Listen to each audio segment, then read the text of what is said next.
Hello guys! Welcome ulit sa aking channel. This is Annabelle's Vlog. So today po gagawa ulit tayo ng accessories. Iba't ibang klase ng accessories gamit ang mga beads. So napili kong kulay is itong bling bling red. Yan. And then itong purple. Tsaka itong set na nabili ko at last. Gagamitin ko na siya.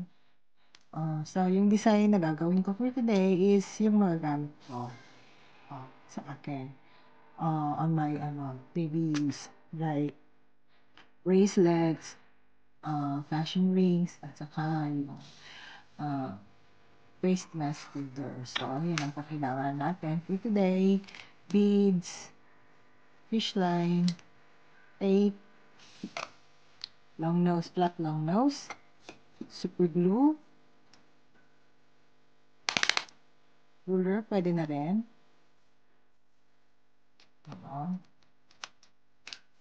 And scissor. At saka, syempre, kailangan din natin ng mga bead tips. Lastly, and syempre guys, kakailanganin natin din yung sinasabi ko ngayon ito. Yung glass ring. Glass ring, yung magpangkulo ng beads kung anong meron kayo.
Okay guys, so pag tapos nyo na yung desired size na ng bracelet nyo, so yung pinaka-importante dito yung pagkatapit ng itong last natin.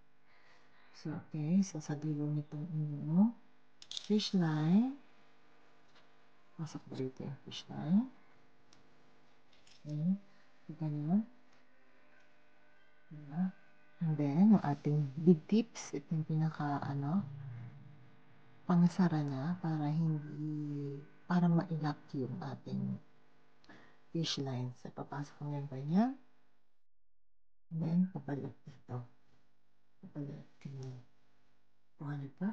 So, paulit-ulit lang. Pag malaman nyo na yung basic niya kung paano i-close yung ating jewelry, madali lang yun para sa inyo. Hinain nyo. Siyempre, gagamit tayo ng long nose para i-push natin yan doon. Pinakadulo ng ating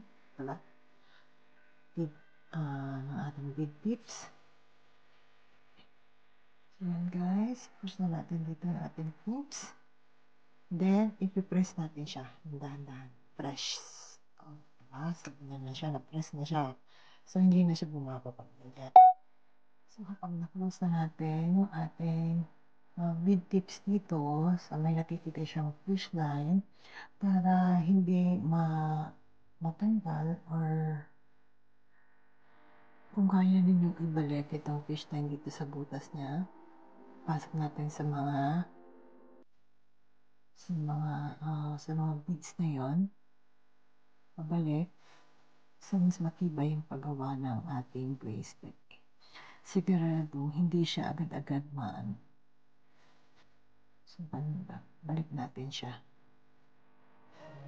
So hanggang guys, pasok mo siya pabalik sa mga butas ng ating beads. If kaya, touch naman siya.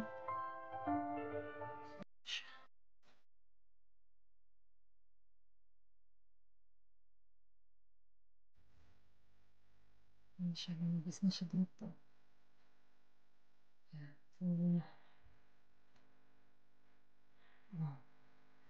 So, parang magpasok ng doon much better para sigurado tayo hindi mapupunta yung ating bracelet.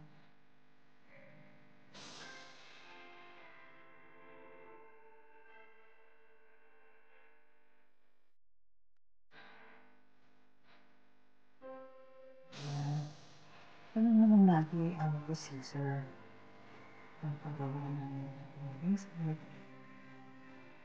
So, after this, hindi na natin siyang kita. So, ito, kailangan natin maging ng super glue para masil ang ating amakulan. Ito yung saglit. Hihipan nyo na para makian. Lagyan nyo na ng super glue. Pulusan natin ito. Situit na nasa gitna ng ating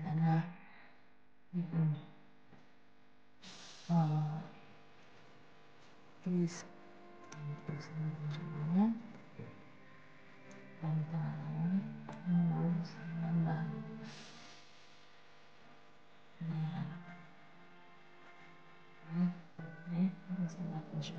So, ganun din yung gagawin natin dun sa kabila.